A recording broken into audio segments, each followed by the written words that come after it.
In this video series, I would like to talk about color and lighting design, color from light, how color reflects off of other colors, and just jump right in.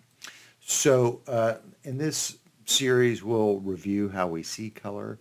We're going to talk about the lighting color spectrum and color wheel, primary and secondary colors in light, complementary and contrasting colors. And then I want to talk about the symbolism of color and how it's specific to culture. We'll talk a little bit about skin tones and complexion.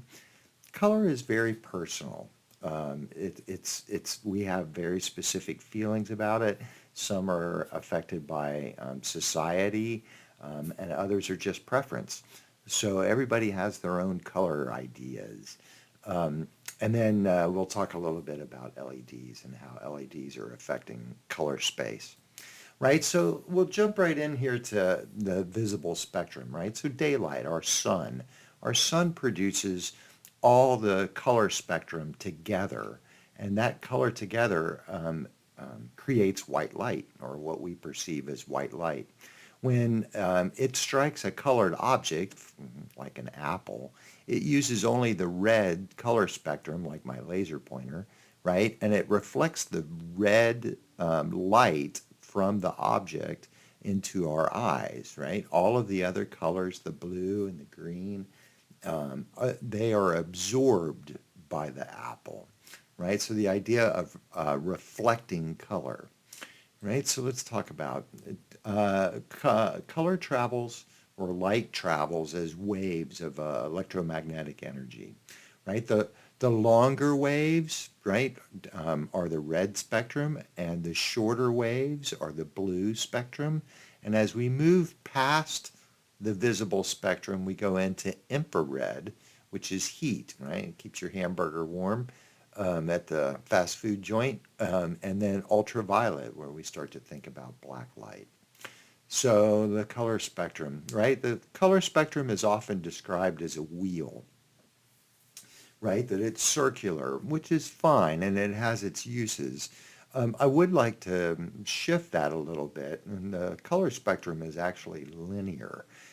We are dealing with wavelengths of light that are traveling, and those wavelengths are measurable, and they travel over a distance. It's not really, if we move past red, we wind up in infrared, and if we move past violet, we move into ultraviolet. It does not actually circle back around at this point, but from a chromatic standpoint, we often think of it that way, that it circles. It's just something to keep in mind. Talk about the primary colors. The primary colors in light are red, blue, and green. That's different than in paint. In paint, the primary colors, or in pigment, are red, blue, and yellow, right? Now, when we add paint or pigment together, we wind up mixing towards a darker color. If we were to mix red and blue together, we get a purple in paint, right? And it's a deeper color. It's more saturated. It's darker. It's closer to black. The same with red and yellow. We get to orange.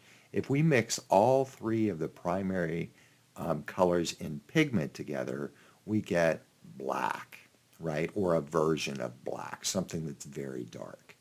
That's different than in light. In light, we use additive mixing, additive color mixing, where if I have a red light and I add a green light to it, I get a yellow light, which is lighter and brighter than either one of the two primaries. The same is true with adding all three of the primaries together. It mixes to white light. So if I have a red light and a blue light and a green light and mix them together, they move towards white. Now, how do we see? How do our eyes work? Right? So our eyes are built with two separate, very separate sort of nerve sensors, right? That sense light that comes in through the lens of our eye and strikes our retina. And on our retina, we have cones. The cone sensors, right, or receptors, are of three different types. There is a type that can react to red light and to a red spectrum. There's another one that reacts to the green spectrum, and yet another one that will react to a blue light. It's a blue sensor, right? So our eyes actually see in red, green, and blue, the primary colors of light. Now, there are another set of receptors, and those are the rods. And the rods are more plentiful and spread out more across the retina. The cones are concentrated kind of in the center, but the rods are everywhere. And what the rods allow us to do is to see in grayscale and to see at low light levels.